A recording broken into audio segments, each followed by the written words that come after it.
Hey again, everyone. It's Emma here at Function Point. Thanks so much for joining in our webinar today. We're going to get started.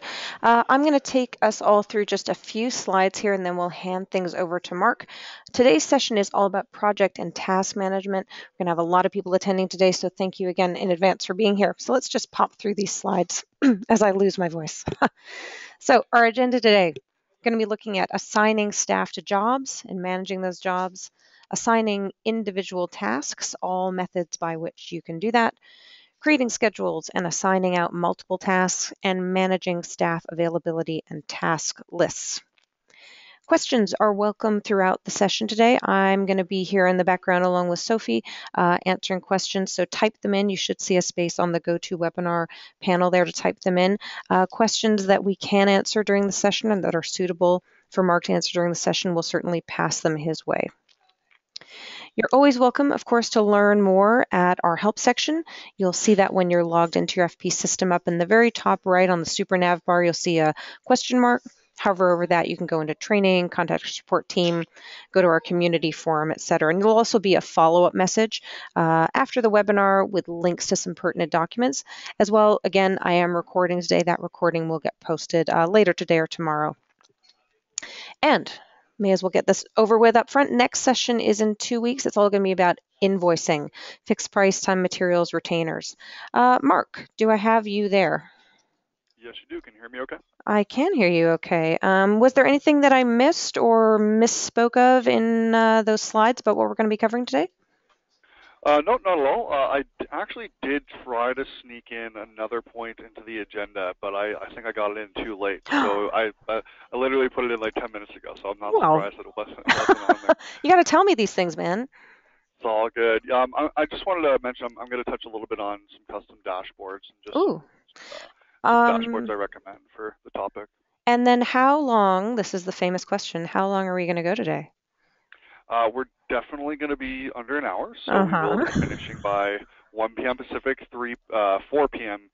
Eastern time at the latest, I believe you. and probably around 45 to 50 minutes. I believe you. You should. All right, I'm going to make you the presenter, so hang tight, everybody. Theoretically going to make you the presenter. Hang on. Oh, there we go. Okay. Just let me know whenever you're able to see my screen on your side there, Emma.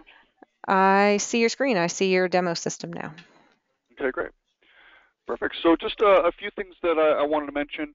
I do recommend checking out the Function Point blog. So if you go to functionpoint.com and you just hop into the blog, there's lots of good content in here. We get guest writers sometime, and I know there's a lot of really good stuff we're putting in here. And it's not all system related. We put a lot of information around best way to manage rates and to manage your retainers, and and it's not all pitches on Function Point. So I do recommend checking it out. It's a lot of good info there. Another thing I do recommend checking out is the Business of Creative for Creative Agency Management LinkedIn group. Please, connect with us on LinkedIn and join the group. Some good discussions happening here as well. So again, that is the Business of Creative for Creative Agency Management LinkedIn group. Check it out. I also just want to show everyone where to get access to the help site. It was mentioned in the slide there, but I just want to quickly show people. So at any point when you're logged into Function Point, you can click on the question mark up at the top here, and that'll bring you directly into the support site if you click on it. But you can also go even further directly into the training site. And once you're here, you can find a few different resources, and one of them is the FP library, the mothership of how-tos. I just want to point this out really quickly. It's organized in a very logical way. So it shows you, all the different areas of the system and a variety of different documents and videos and cheat sheets and webinars and all kinds of stuff for each area. So it's pretty easy to navigate. It's pretty easy to find what you're looking for, and there is a search functionality there as well that does work quite well. Okay, great. So I guess actually, one or two other things I want to mention. We're going to be looking at schedules today. So we're going to be looking at the creation of a schedule for a few different purposes, as templates and as real work. And I just wanted to throw out there right away that we actually do have a release happening in the not too distant future related to the schedules module. So what you're going to see today is going to be slightly different from what you're going to have in a few weeks or a month's time. The release that's happening is step one of a larger process to provide a new scheduling module to the system. So this first step isn't really going to change functionality that much. It's just kind of getting the foundation ready for some future enhancements and future upgrades, but there's some cool new stuff that is coming, like tags and things like that. So you'll see that in the not too distant future, but nothing I show you today will be obsolete or no longer relevant after the update, so you don't have to worry about that. Okay. So let's go ahead and jump in here. So the first thing that I want to show off is some recommended dashboards. So people are asking all the time, how can I set up a dashboard that's going to show me information that's important to me? So you may even want to follow along. If you want to open up your function point system, log in, and follow along, feel free to do so. You don't have to. The recording for this webinar is going to be sent out, so you can either always just remember it or take some notes or watch the recording later on just to remind yourself. But let's take a look at customizing those dashboards. Now I'm looking at the standard right now, and this is of course showing me my jobs and all of my tasks that are on the go. I'm able to quickly track time against those, and I'm also able to look at communications that people have sent to me. But let's go ahead and choose to customize a dashboard. And I'm going to choose to create a new dashboard. I'm going to call it Jobs and Tasks. And here's one that I recommend. There are some templates, but actually this one isn't one of those templates, and it's one that I recommend you check out. So once we give it a name, we're going to choose a layout. The layout that I'm going to choose is over on the left here, and it has a 2/3 panel up at the top, a small 1/3 panel up at the top right corner, and then the entire 3-part large panel down on the bottom there. And on the top, I'm going to choose Jobs by Company Summary. And then on the top right, I'm going to choose Task and Time Summary. And then at the bottom, I'm going to choose Tasks and To-Dos. And this is just one dashboard that I like. Choose those options, save and close, or save and continue if you want to create more. And we now have the ability to navigate to that dashboard. Now we're going to be coming back to this, and I'm going to be touching more on some of the dashboard and some of the list views for jobs and tasks in just a bit. But just to kind of quickly give you an idea of what we're seeing here, the Jobs by Company Summary is a really good way of seeing who are the clients you have the most jobs open for at this point, and what is the current status. Are they within budget? Are they approaching budget, or are they over budget? So I can see that Great Atlantic, we have 1 job that is over budget. Safeway has 3 jobs that are over budget. Clicking on any of these items will bring you to the data that's being represented here graphically. So I do recommend checking that out. And then next is the Task Time Summary. This is just showing us that in total we have 119 open tasks. 36 of them are due within the next 7 days, and 20 of them are overdue. Of those, 87%, which represents 110 tasks, are within budget. 7 tasks, which is 6%, are over 80, and then we have 9 tasks, which represent 7% of our active work that are over budget. And again, if I click on this, it would bring me to a list of those tasks. And then down to the bottom is the tasks and to-dos area, where I'm able to see a more comprehensive and detailed task list on my dashboard than the default view. And the reason I can see more information and do more with it is I've afforded the tasks panel more screen real estate on the page by customizing the dashboard. I can do things like select multiple staff. You can see I have some individuals here selected and others not. And I can put in search information. I can adjust statuses. I can adjust different filters here as well. And we can change statuses and do neat things here. So this is a good example of a case where you're able to at a glance get an idea of where all of your jobs are. Now you'll notice it says My Jobs. I can actually customize this to be a custom selection and choose the client. So there's some good filter options here. But it's just at a glance, quick view of all of your jobs, all of your tasks, and then a detailed view of the tasks from one page. This is a great dashboard. I highly recommend checking it out. And we'll come back to this in just a bit, but that's all. I just wanted to show that, and I do recommend exploring those dashboards and playing around with them, because there's a lot of neat stuff that you can do with them, a lot of different views and styles you can get. So the next thing we're going to go into, and in fact, actually, I should probably just check in at this early stage. Any questions that I could answer at this time? Oh, good. I'm so glad you did that, Mark, because I had a couple of things. One, I just wanted to point out, on those business intelligence visuals, and I'm pointing this out because a client I worked with the other day wasn't aware, those little like daisy flowers up in the top left, this can let you sort of, if you want to change what 80% is, if you want to change what you're showing all staff, particular staff on any of these BI visuals, you can control that. Just a little thing to point out, because I talked to a client who wasn't aware that you could actually adjust those numbers, so be encouraged to do that. And then did you have a poll? I know we've done this before where you've made a Oh poll my and then we goodness, yeah, forget. we're so funny. You know what? Actually, I didn't forget. I didn't forget because Oh, I was you going didn't to bring forget. it up Okay. later on when we're Okay. going to go into schedules. But All that's right. cool. I'll ask you a little bit later, and Okay, I'll we'll be pop quiet. it open All right. Thanks, when we Mark. get to that stage. No problem. No problem. Okay, so the next thing that we're going to look at, and we're going through like a kind of a tiered process here. So I showed you some quick dashboard views. The next thing we're going to look at is a quick and easy way of assigning staff to jobs. Beyond that, we're going to look at assigning individual tasks, and then beyond that, we're going to look at scheduling. So you can see there's a bit of like of an evolution here. Assigning staff to jobs is really the easiest and simplest way of assigning work in the system. It's quick, it's effective, it makes sense, it's easy to understand. Assigning individual tasks is one step further, where we're assigning specific deliverables that we need to have done by the people that we're assigning them to. And then finally, scheduling is where we're actually assigning multiple tasks at the same time and looking at how they relate to each other and what the resources are that are going to be accomplishing multiple things on a job within a single view. So that's kind of the evolution of what we're looking at here, gaining detail and complexity as we go. So the first thing I'm going to do is I'm just going to pull up a list of active jobs. So I'm just going to do a job find, and I'm just going to select find active. And that by default is just going to produce a list of every job that has a status that the system considers active. So if you've customized a bunch of statuses in your system, only the ones that are considered active will show up here. Now there's a lot of options around managing the columns, and we'll probably take a look at that a little bit. But I want to jump right into one of these jobs. I think I have one in mind. Scroll down here. Here's the one I'm looking for, actually. So I have a job here called 2015 Annual Report. It was just opened up today. I created it for this example. So I'm clicking on the job, and it's bringing me to the jobs details page. Now, what I'm about to show you is a case where you have a job, you want to assign staff to the job. You don't need a schedule. You don't need individual tasks. You just want to choose which staff people are working on this job, and you want that job to then show up on their dashboard, and perhaps you want them to receive alerts based on the fact that you have now assigned them to that job. It's really easy.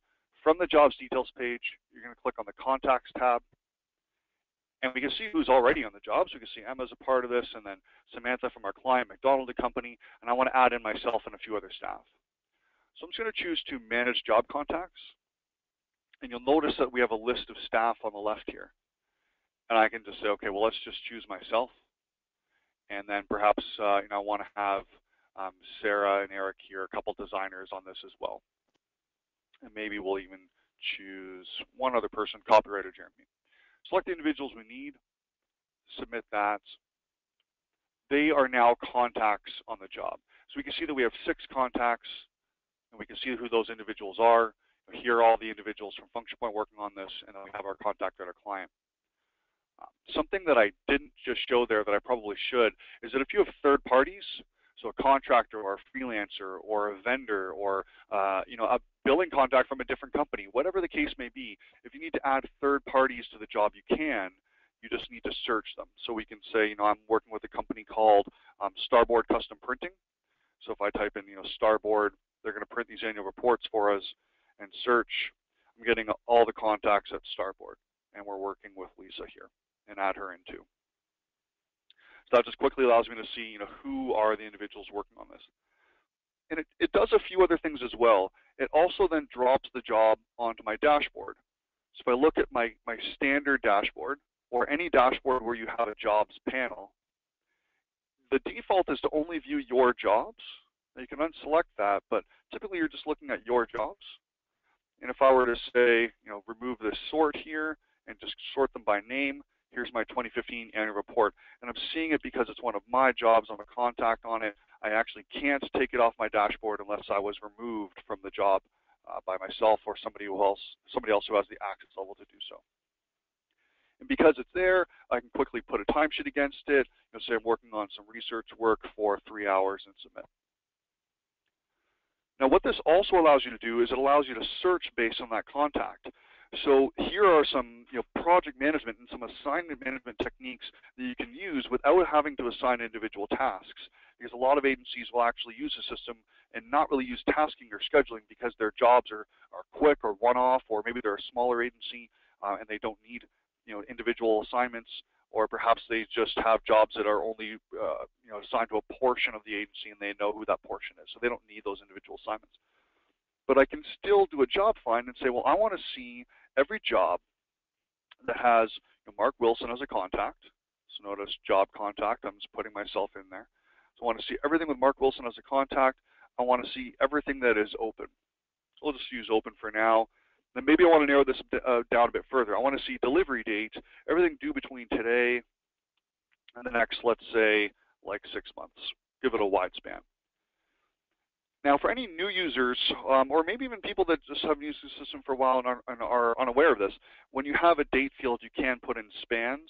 So I can use any method to get the date in here. I can type it in, I can click on the calendar, and then if I drop in 3 dots, I can then type in any kind of short form I want. So if I were to say, October 1, it'll fill in October 1. Now, if I typed in October 1, 2016, of course, it'll do that as well. If I type in, 6 months, 3 weeks, and 4 days and 72 hours, it'll drop that in too. So it's very intuitive, very easy. Put in the span, and we can choose to click find. So in total, we have 14. So there's 14 active jobs that I am engaged with. I'm assigned to them. I'm a contact on them. They're on my list. They're open, and they're due within that time span. So this is like my list, but it's also a way of somebody else taking a look at what I'm doing without having to look at the individual task assignments. And we can then do a few things from here. As I mentioned earlier, we can manage the columns, and that allows us to add or subtract a variety of different columns that are important to us. And maybe take some away that we don't need. So perhaps I don't need that edit button in there. I don't need the dollar amounts either. Let's get rid of those. But I do want the estimated hours and the actual hours. And then actually, I want how much was invoiced to. So include what's, the columns that you need. Organize them by dragging and dropping them as you wish. Save those columns. I now have a report of all the jobs that I'm working on. The type, the status, when they're due, estimated actual hours, how much we've billed on the job. I'm going to sort this by due date, and then I'm going to produce a PDF report.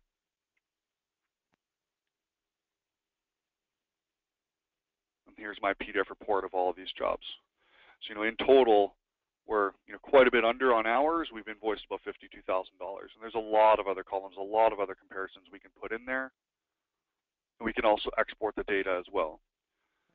So this is really useful if you're, like what I would refer to as like a studio user or an end user. You're a designer, you're a project manager, you want to pull up a list of all of your jobs, or you want to, if you're a project or traffic manager or an agency owner, and you want to pull up a list of all the jobs that a certain designer is working on. It's a very effective way of doing that, and you can actually, from this list, easily update these jobs. So I can do things from, enter comments on the job, to changing due dates, if something's been pushed off, to changing statuses as well, all from this one page. And you can do that just by selecting Editable List View. So there's some good functionality behind managing those contacts, and it's useful just for a quick and easy way of assignment. I just want to check in any questions on the whole assigning staff to jobs and anything we've reviewed after that.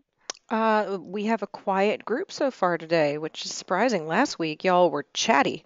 So you're quiet today, which is fine. I am breathing, but feel free. Send in your questions. We will answer them. I'll either type them in or we'll get Mark to answer. So don't be shy. Okay, and that's some pretty simple stuff. I think we'll get some more questions when we get into some of the scheduling, which we're about to take a look at here in just a minute. The next thing that we're going to look at is assignment of individual tasks. So, one-off tasks for just things that you need done where we're not creating a schedule. And I put in brackets, all methods in that agenda, because there actually are quite a few different methods of getting there, but they all accomplish the same thing. So the first thing I'm going to show is just from a jobs details page. So if we look at this 2015 annual report, from the jobs details page, there's two different methods of assigning tasks. One is to select add new and then select task. And I'm actually going to open this in a new tab. And I'm going to look at it for a second, and then we're going to come back to it. So here's the add task page. We're going to come back to that in just a second. So I selected add new and then task. The next thing I want to show is just from the system's main navigation bar. If I just click on add task, and again, I'm doing this in a new tab because I want to show you the comparisons. If I just select add task, it brings me to that add task page. And then the last thing I want to show is from the financials tab. The financials tab shows us an overview of the service group and service structure that the job is built on. The scope of work design, scope of work structure that has been created when this job was opened. And I can choose to assign any of these line items as a task. So I want to assign a design task here. So all I need to do is click on the plus icon for this task, and it brings me to that task add page. Now I want to show you the difference between these three pages. First of all, they're all identical. It's the exact same page. It's the exact same add task page. The only difference is when I just selected add task from the system's main nav bar, it brings me to this page and the page is blank. The task title, the description, the job, the service, all this information is blank. So I would enter my task title, my description. I can then, if I want to, and this is optional, relate this to a job. So I type in 2015 and it fills in, or I can type in annual and choose from a couple different annual report jobs and choose the one I want and it fills in. I can then relate this to a service. When I relate this to a service, notice that the values over here fill in for me, letting me know that for my 2015 annual report, we have 15 hours estimated for research. We haven't actually specifically allocated any of that time. So we haven't assigned it or allocated it to a specific staff in the estimate, but 3 hours have been tracked. But I've entered this information manually, whereas when I selected add task from the job, so this other tab here, notice it just filled the job in for me. It's bringing me to the same page, it's just filling in some of the data. The third method was when I selected add task on the financials tab, and notice it's the exact same page, it's just filled in the task title, description of one had been entered on the estimate, and then the job and the service.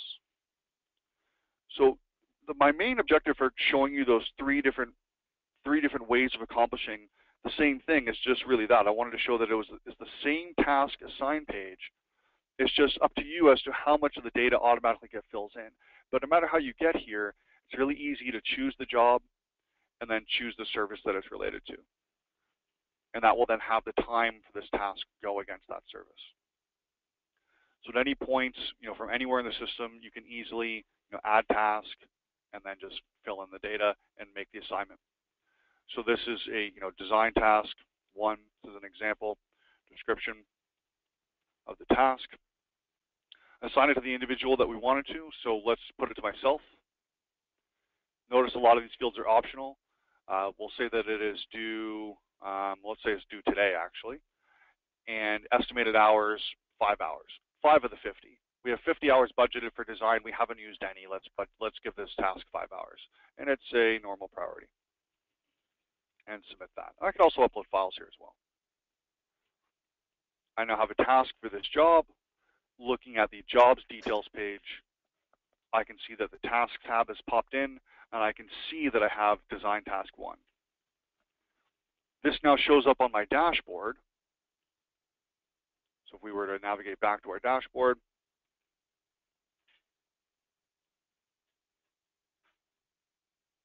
then we'll see in our tasks and to-dos, here's my design task 1. It's in red because it's due today. There's 5 hours budgeted and 0 hours actual. I can see the description of the task by hovering over it. And notice it is in an assigned state. Putting it into progress allows me to then select it to put it into my timesheet. So it's really easy. Oh, that's actually not popping in for me. There we go. So we just select the task, and it fills out our timesheet for us. So our job, our service, task, description of the task, we just put in our time and submit. So those are some methods from assigning, assigning tasks from the jobs details page. You can also assign a quick task from your dashboard as well. This just, gives you a quick window and allows you to quickly assign a task. It could be called take out the garbage today, and it's assigned to me, and I want it done today, and I want it done by 2 p.m. And this is a high priority. Now, I can also relate this to other information, such as a job, a service. I can put in a start date and budgeted hours, but that information isn't required. I can just quickly assign a task there. And I canceled it, but I could have, let's just throw one in, give it a name, submit it, and it'll drop right there. Or onto the dashboard of the person that we assigned it to. Mark it as completed, and then it goes off of our dashboard. So we're going to take a look at some ways of seeing task lists and managing the tasks that are assigned to people and seeing what's on individuals' plate and seeing what their load balances are like. But that's just an example of quick ways of assigning tasks related to jobs. So if you're looking at a job, you can really easily just assign a new task and it drops onto their dashboard and they can then go ahead and track time against it. The next thing we're going to look at is the creation of schedules, where we're assigning multiple tasks at one time. We're putting in start and due dates. We're allocating the different aspects of the job to the different people that we need completing them. Before I do that, I just wanted to check in. Emma, any questions on any of this task-related stuff we reviewed so far? Oh, yeah. Hi. Thanks for checking in. People have decided they're no longer quiet, which is good. I figured that would happen when we got into the task. Yeah, you poke them and they respond. That's good. No, thank you, everyone, for the questions. First one, could you take a quick little boo into comments on tasks, because the look has changed there a little bit with our recent release. So that would be one thing if I could get you to take a look there. And then a bigger item, which you may be planning to address down the road, would just be about how time you estimate and track to tasks impacts your estimated values, because we've had some feedback just, hey, this is going to change the budget and this is going to impact my estimated values when I'm creating tasks or estimating tasks or putting time to tasks. So I just want to kind of follow up on that second question. So are you talking about, are people asking if the allocation of hours to a task, as far as like a budgeted amount, is going to add those hours to the estimate? I think that would be a good thing to cover, as well as covering when time is tracked to tasks, how that feeds back into financials. Okay. If you wouldn't mind. So for sure. So let's use the task that we've already created here, and from the dashboard we're going to see it. So tasks and to-dos, design task 1. So design task 1, it's part of our 2015 annual report job. I'm just going to put one more timesheet against this. I'm going to drop in, let's say, another, let's say 4 hours. It's going to put me over budget. Just notice that it's turned red because I've gone over by an hour. Then let's go into it and take a look. So I'm going to click on the task details page, and it's going to bring me, click on the task name, bring me into my task details page. So before I take a look at the comment, I'm going to touch on the time-related question. So you'll see a little breakdown of all the time related to this task. And the top item is estimated hours for this service. Now, the estimated hours will never change. The estimated hours are the budgeted amount of hours for the design work for this job as a whole, and we have 50. Now, I could assign 5 hours. I could assign 500 hours. I could assign anything I want to. That does not affect the estimated hours for this job. The only way that it would affect the estimated hours is if I went into the estimate itself, edited it, revised it, bumped up or down the hours, and then saved it from the estimate. The allocated task hours against service is basically saying that of the 50 hours that we budgeted for design work, we've assigned 50 of them. The actual timesheet hours against service is letting me know that we've put in 6 actual hours against design, even though we've only allocated 5, but our total budget is 50. So it doesn't affect anything related to estimated hours, but it will affect the financials. We'll take a look at that in just a second as well. Related to the comment section is pretty straightforward. If you click on a task, you'll be brought to its details page, the page for the task. We can click on the comments tab. We can see that there are none at this time, but I can choose to add a comment. comment on this task. Now, depending on how you set up your alerts in the system, that may email and notify individuals of the fact that has occurred. And we can see when this was created, who created it, the comment that was on the task. I can then, if I want to edit that, initialize and edit of the comments. I want to keep it in the same box. And then I can see an edit of that comment, and I can see when it was modified and who modified it. And again, if you have your alert set up to do so, that will email you and let you know. Let's jump to the Financials tab really quickly here. If I click on the job name or number, it will bring me to the job's details page. Clicking on the number opens up the Financials tab, and you'll notice that design has 50 hours estimated in total, and we've tracked 6 of those hours. There's a cost of $180, a billable value of $600. We have $4,400 left in the budget. We have not invoiced for anything on either a fixed fee or time or retainer. We haven't invoiced anything yet for this job. I mean, do you think that covers those 2 questions that you were talking about?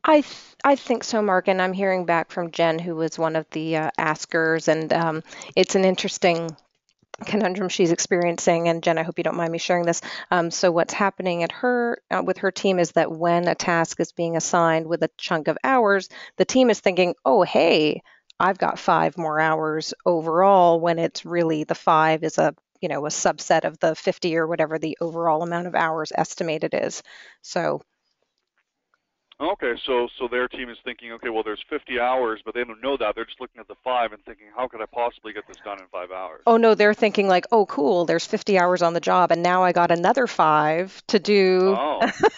They're thinking they're getting lots of extra time, so not the case. Okay, interesting. So I guess that's a case of people looking in 2 different areas. So they're looking at the job's financials, or they're looking at the job as a total, and then looking at their task on their dashboard and thinking that those are mutually exclusive. Yeah, and bonus hours, 5 more to Gotcha. do the stuff. Yeah. Okay. I don't really have much of a system solution for that. The only thing I'd recommend is just communicating to your team that allocated hours and tasks is basically a way of taking chunks of that total budget of time and delegating it to specific people. So let's jump into schedules here, because I think that this is going to be an interesting topic, and I think there's going to be a lot of questions on it too. So we're looking at the jobs details page, and I just want to one more time just point out that for the most part, when you're wanting to assign a task for a job, you would just navigate to the job and you would just select to add a new task. Really, really easy. Fill in the title, fill in the description, choose who's going to do it, when it's due, and then submit it. But in this case, let's go ahead and add a schedule. I'm going to show you 2 methods of scheduling. One is where we have a job, it exists, and I want to create a schedule for it. So in that case, I'm going to choose to add new schedule. Now, typically the default here is acceptable, and we could just click submit.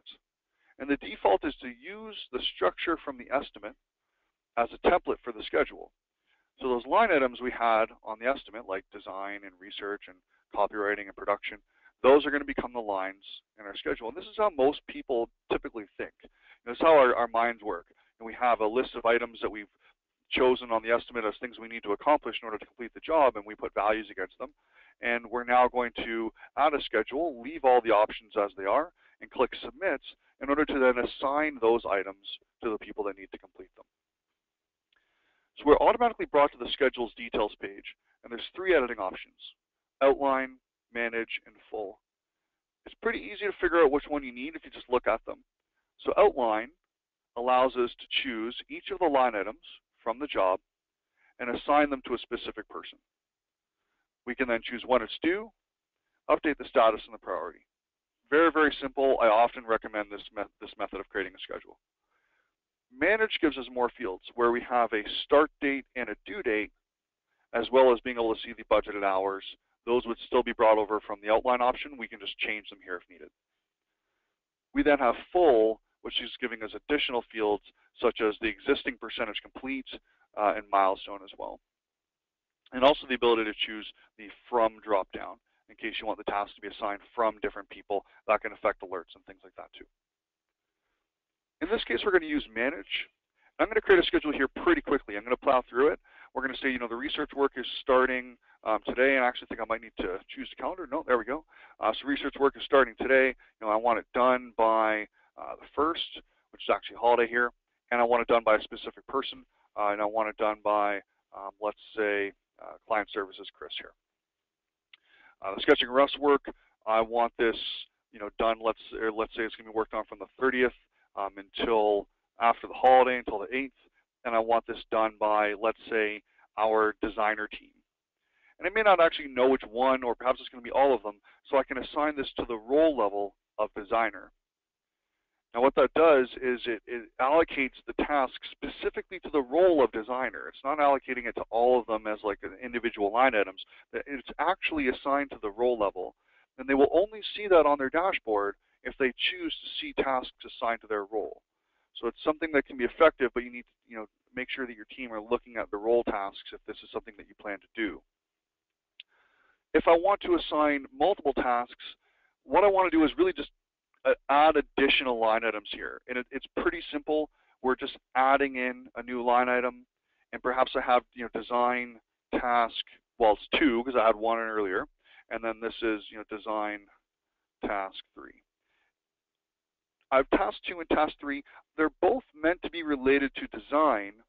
I have the service dropdown, and I want to clarify exactly what I'm talking about here. The service is where the time and the money and everything goes against the job. It is the structure that's coming from the estimate. The task is the call to action. This could be called, design, that's, weird logo they were talking about. So, that's the title of the task. The title of the task is design that weird logo that we're talking about. The service is designed because that's where I want the time to go. And the service dropdown for agencies I see spans from a single line item for everything to 100 different line items for a variety of different things. But choosing this means that the time tracked against this task will go to the design portion of the job. There's 50 hours in the budget. Let's say I'm just going to give, let's say 20 for each of these right now. It's giving us like 4 hours leeway. And then choose the individuals. Let's say I want these done by Eric and Sarah, respectively. Put in our dates, and then those are our tasks assigned. Any questions on any of this scheduling stuff so far? Hey, Mark. Not at the moment. No, I'm addressing some other questions as best I can just in the question panel, but I haven't seen anything come in regarding the schedule so far. Thank you, though. Okay, no problem. So pretty easy stuff. We're just going to hit save and continue. I recommend often hitting save and continue. Where you see blue is unsaved information. So save it and then move on. So we have all these tasks assigned, and the last thing I'm going to do is I'm going to change the status from draft to assigned. Draft is a way of having the tasks be created without the system alerting everybody, or without it showing up on their dashboards. When it's ready, we put it into assigned and save it, and then those tasks are then assigned and ready to go. So from here, if we go to our dashboard, and that is saved, so I think if we pop over to our dashboard here, actually I just realized I didn't assign any of those tasks to myself, but I want to see the tasks that I've assigned to other people. So we're going to look at that dashboard we created a minute ago, jobs and tasks, and then in my tasks and to-do section, I'm going to say, I only want to look at tasks assigned to my designers. I want to see those 2 design tasks. So choose my designers, select them, and then I have everything that is open or assigned to those 2 designers. And I can scroll down and I can see there's actually a bunch of them. And then here are my at the bottom, my design task 2 and design that weird logo that they were talking about. I can see that they're still assigned. There's no time against them. 0% complete. No work has been done yet. If I wanted to narrow that down further, I could say, well, I only want to look at tasks related to annual report jobs. I don't want to see everything else. So I'm going to put in annual report, and now I'm looking at all the tasks that are assigned or in progress, assigned to either of my designers that have to do with annual reports. Or perhaps I want to see everything related to my clients, Great Atlantic Insurance. So I know Great Atlantic has an annual report going on, but they have some other stuff too. So I'm going to type that in. Here are a list of all the tasks related to Great Atlantic Insurance for my 2 designers that are open or in progress or assigned. This is a very powerful dashboard panel. You do a lot with it just by playing around with descriptions and statuses and selecting staff. You can see very easily exactly what people are working on at any given time without having to navigate through multiple pages in the system. So I recommend creating a dashboard that has this tasks and to-dos panel taking up a good amount of screen real estate, perhaps even the entire thing, and then you can jump back and forth to that dashboard and quickly look and see what people have on the go. Now the next thing I want to show here is another method of creating a schedule, and this can actually be a pretty advanced method, and it can take a bit of time to explain and go over. I'm going to show it at a pretty high level today, but it's something I did want to make sure to include. What I showed a minute ago is the concept of having a job and then creating a schedule for that job and assigning aspects of the job out to the people that need to do them. A lot of agencies actually work the complete opposite way around, where they'll create a schedule based on when they need things done, who's going to do them, what type of work it is, and then have that schedule automatically generate an estimate and a job. And the way that I'm going to show that to you today is I'm going to navigate back to my annual report schedule. And I know I didn't exactly complete it. There's a lot of, some tasks that didn't have dates in there, but that's okay. Let's use it anyways. So annual report schedule, and up at the top I have a button that says Convert to Template.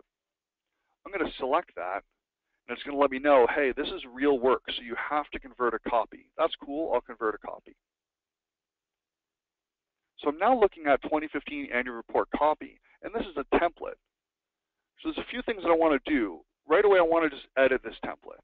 I don't want it to be called 2015 annual report copy. I want it to be called standard annual report. So it's like a standard annual report schedule template.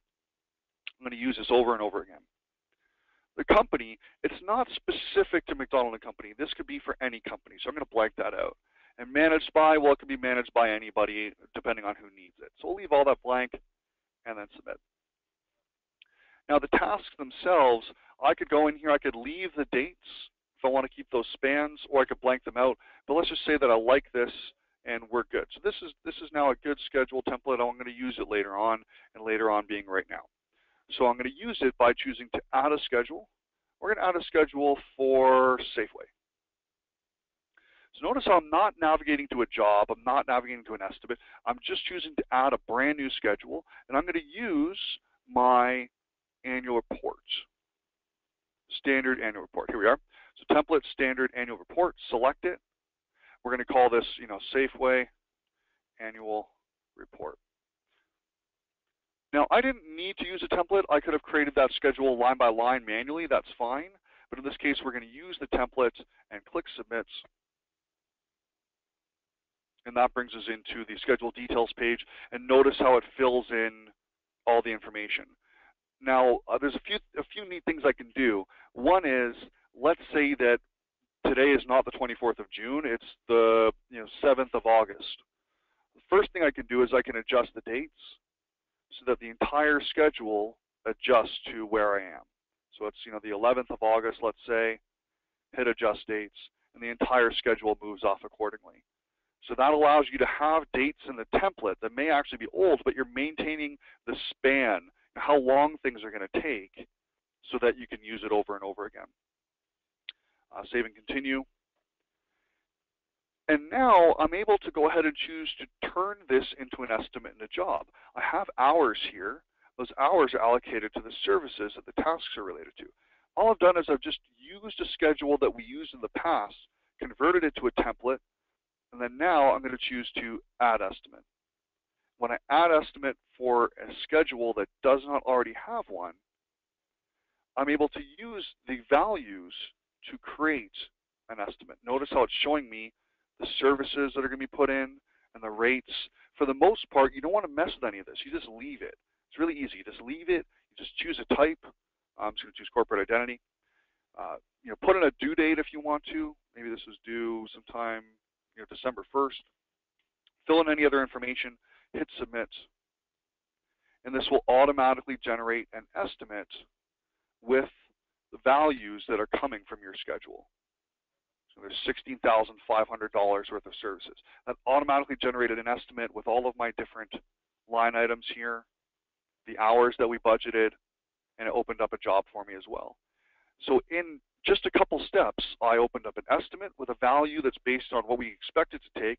I opened up a job, I created a schedule, I can put those tasks into assign, and I have a new annual report job assigned out to all the different people I need to accomplish it in just a couple clicks, and they can start to work on this. So it's, as you start to use the system more and you start to get these schedules in and you start to use them again as templates, you become very efficient in getting these things open with all the data points filled in so that you have assignments out, you have budgeted hours, you have everything, you have descriptions, and everything's ready to go in just a few clicks. So I definitely recommend checking out that workflow process and seeing if it could work for you.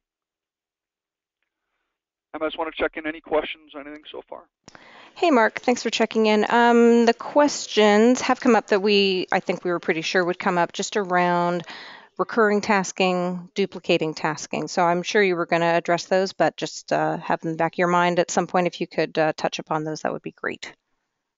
Yeah, for sure. I'll touch on them. I'll touch on the recurring tasks. I mean, there isn't unfortunately really a way in Function Point to have the system automatically generate tasks over and over and over again at under certain conditions. So people have told me in the past that, hey, it would be really useful if I could tell the system automatically generate a new task on the first of each month, due on the last day of the month, assigned to the following person with the following descriptions and information and so on. Unfortunately, there isn't a way to do that. You would need to create the task using one of the methods that we've taken a look at today. So either creating an individual task from the quick task or from the main navigation bar, or creating a schedule that has, in the example I just gave, 12 tasks assigned to the same person. All of them are sitting in draft, or perhaps they're not. Perhaps they're all just sitting unassigned, and that staff person knows that, hey, when the next month comes up, I'm going to see that other task I need to work on for next month. Or you could just have the same task open and just have that person use it over and over again and track their time to it over and over again.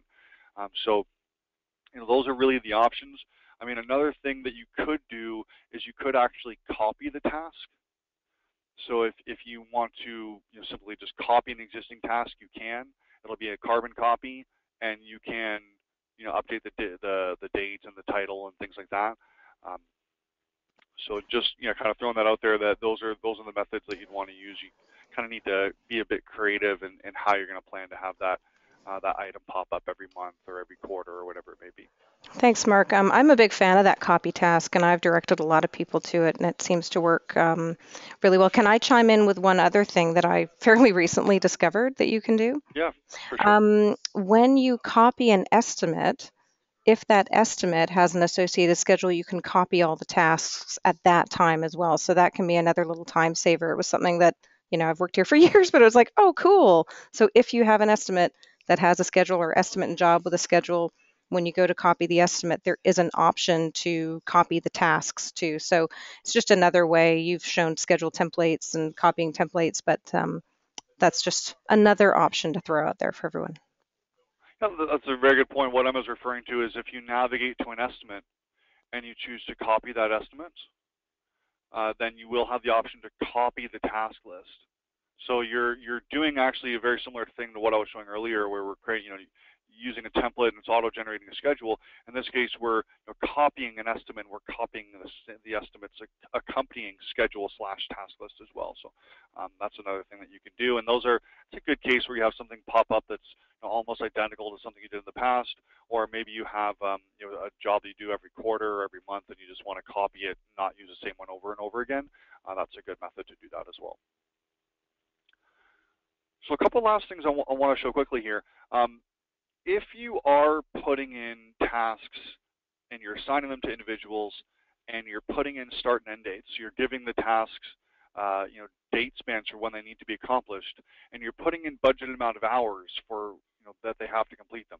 So if you're following the methods that we've covered in this webinar, one of the tools you are able to use is called the resource link. Now the resource link shows us the availability of staff based on their work schedule compared to what's been assigned to them. So if we were to look at, say our designers, I think is a good example. Here's a good example. So the designer role is made up of two individuals, Sarah and Eric.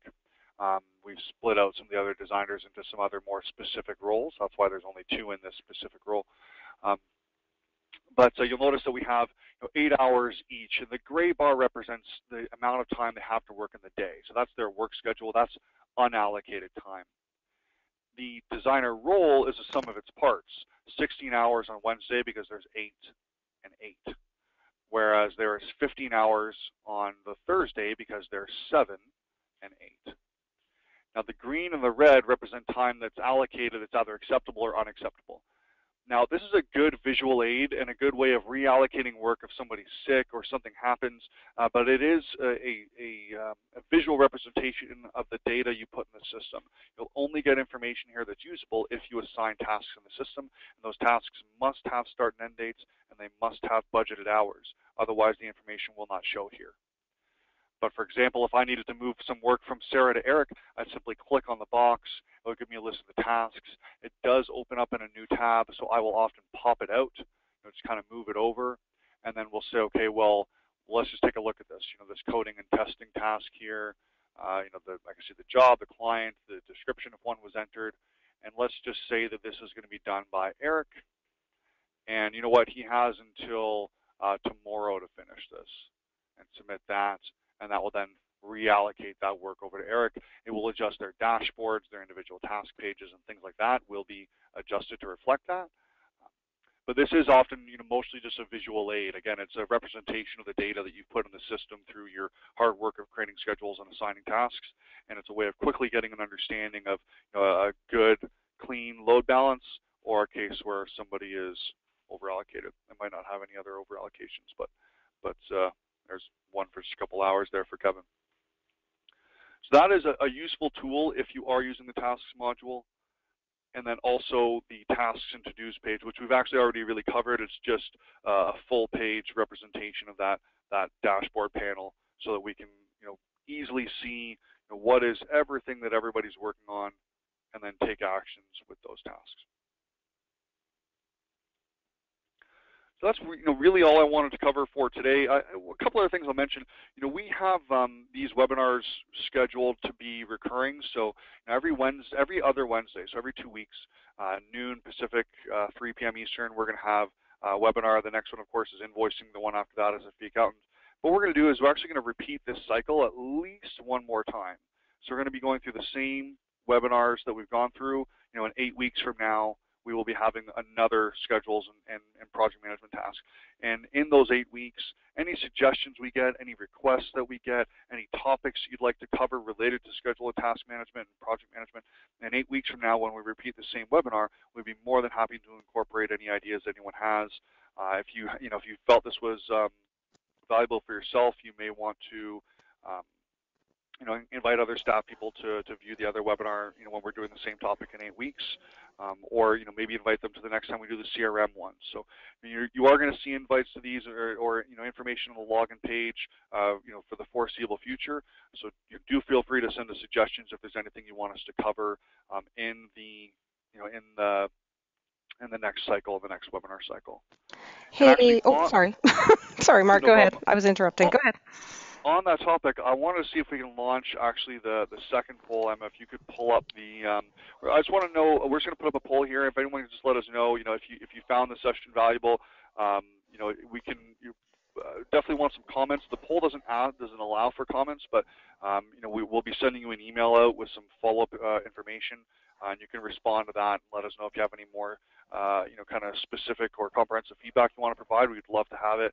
But if you want to just take a second just to let us know how valuable you found this webinar, it helps us to know what areas we should improve and if we can make it more engaging and things like that. Hey, Mark, before we people can go. We totally understand people need to go. But I'm wondering if you can just point out one thing once I wrap up the poll, just for a question that came in towards the end, if that's okay. Yeah, go ahead. People want to know, your sign and your height and your, what you're up to in your spare time. Or if you could just point out a little bit about alerts regarding task assignments, just to sort of show where they live, that would be great. So we've had 77% of our people vote, so thanks for that. I'm going to stop the poll if that's okay, and then just ask you to show that quickly. Thank you, everyone. Yeah, no problem. No problem.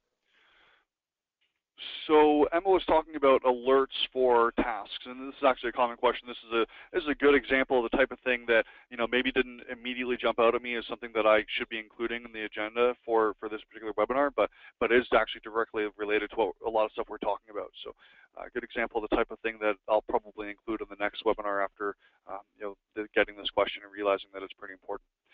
So what we're going to do here is we're going to look at, under rate and staff management, we're going to look at permission sets. Now, I just want to mention that you can adjust the permissions for individual staff people by going into their staff details page and adjusting them. But I usually recommend trying to do it, oh, I'm sorry, I'm using permissions. I'm meant to be thinking alerts. It's a similar page, that's why the layout's a little bit similar. That's why my mind is going there. What I meant to say is that you can manage the alerts in sets, which I do recommend, but you can also manage them for the individual staff person from their contact details page. So if I myself want to manage my own alerts and I've been given the permission to do so, I can navigate to my own contact details page and choose to adjust my alert subscriptions. But I do recommend doing it in sets so that you can see what alert set everybody's on. But regarding tasks, down at the very bottom, there is a task section. And these are the most common alerts, and I'm going to show you which ones I recommend having. The first one I recommend having for everybody is assign task. Send an email to me if a task is assigned to me. Really, really simple. That's it. Task assigned to me, send me an email. As I scroll down, in progress, this is an alert where you'd only want to be getting it if it was assigned by you, and only if you're really wanting, I hate to use the word micromanage, but if you really want to be on top of when people start to work on the things that you've assigned them, then this is a good alert for you. Most people don't really worry too much about this one, but completed is probably useful. Send me an email if a task is completed that was assigned by me. So if I assign a task to somebody and they marked it as completed, I want to be able to review the work, so alert me for it. Task passed, usually not, could be useful. Task start, probably not either, but perhaps if you want to know when your tasks have started, you could take that as well. And then here we get into an area that I want to give some advice on. We have task due tomorrow, task due today, overdue task. All the time I'm logging into agency systems and I'm seeing check, check, and check on all three of these. What that means is that a person's getting 3 emails related to one task in 3 days. What that does is it makes people ignore all the function point emails. Believe me, I've been on the receiving end of that. I know what it's like. So you don't want to do that. What you want to do is you want to choose one of the 3. Due tomorrow, due today, or overdue. Most of the time, I'd say due today. If something is due today, send me an email if the task is assigned to me. So if I have a task assigned to me and it's due today, I want the system to alert me. If you want to go one step further, you could say overdue task, send me an email, but only if the task is assigned by me. So what this means is that when the task is due today, the person who it's assigned to is going to get an email, and they have till the end of the day to complete it. If they do not complete it, the following day, the system will email the person that assigned it to them. So you can, if you go through these task alerts, you can see there's like a logical flow to them, and you can pick and choose which alert you want to get to create that flow. But what you don't want to do is you don't want to click everything, because then the system emails people a million times, and no one ever pays attention to it anymore because it's like white noise. It's like the emails I get from Groupon. I'm sorry, Groupon. I'm a Groupon fan. I buy their stuff sometimes, but I get so many emails from them. I literally open none of them at all anymore. So that's the type of thing that you don't want happening with your project management system. So set up the alerts that make sense for you and have them going out in a way that creates a flow. And Mark, just so you're recommending email, because I find my inbox is like it's flooded enough, and I always choose the alert. I like getting them in the system. You don't? That's not your preferred choice, though? Emma's making a really good point about something that comes up a lot, and that's like personal preference of how you want to be communicated to, right? Like I myself prefer email because I kind of live in the email, but a lot of people will say, well, I'm receiving too many emails, but I am logging into Function Point every single day to track my time anyways. So I want the alerts in there, and that's a pretty common request, or a pretty common way of looking at things. And you can do that by just choosing to have the system send you an alert as opposed to an email or both. Now, if you have an alert coming to you, that's just this little bell up at the top here. see I don't have any, but they would fill in here, and I can actually snooze them for a certain amount of time. I can dismiss them, mark them as completed, and I can click on them to navigate me to the item in question. So if you don't want to receive an email, you can receive a system alert. I was actually talking to an accountant at an agency that I visited not too long ago that let me know that I was looking at her alerts, and I was like, oh, we should take some of these out. You have too many. And she was like, no, no, no, I need all of those. And she had like the system was alerting her for pretty much every single thing that could possibly happen. But Oh, wow. she used it to manage her day and to know Yeah. everything that was going on. Well, I didn't mean to question the way you do it. It's just, for people looking and they're like, I don't need another email. Just, you don't have to, but not to question your wisdom, Mark, at all, ever. You can question all the time. I appreciate it. Excellent. Well, Mark, that was great. So 2 weeks from now, we're doing invoicing, yes? 2 weeks from now, we're doing invoicing. We're going to talk about setting up work so that it's effectively created in a way that allows for easy invoicing. We're going to look at invoicing fixed fees, very easy. Time materials, a little bit more complex, but generally pretty easy. And then retainers. And retainers are sometimes pretty complex depending on what you need for your retainers. Retainers mean a lot of different things with a lot of different companies, so it can be a little bit more complex, but we're usually able to find a way to manage it in a easy, logical, not very labor-intensive way. I'm going to take you through a bunch of different options for the creation of those invoices and also how to set up the retainers and all the other types of jobs so that you are able to effectively invoice. Fantastic. Okay, well, I am going to, and we've already got a nice request for maybe doing a seminar around purchase orders. That's not a bad one to, thank you, Kai. We will add that to our request list. And again, as Mark said earlier, any ideas or requests for future sessions, more than welcome. And thank you, Kai, for that one. We'll note that one down for sure. All right, well, we'll let people go. I'll stay on the line for a little bit of time to answer any questions that come in. Recording will be posted later today or tomorrow on our YouTube channel and in the help section that Mark showed earlier. Mark, any last words for everybody? Thank you everyone so much for joining into the webinar today. As I mentioned, we're having these recurring and ongoing, so we're learning more about what people want to see and hear, and they're going to change and evolve based on your requests and what you're wanting to see. So you can expect to see ongoing webinars, for the foreseeable future with that are just giving you new and better content all the time. Fantastic. Thanks, Mark, and thanks everybody. Have a good day, everybody. Take care.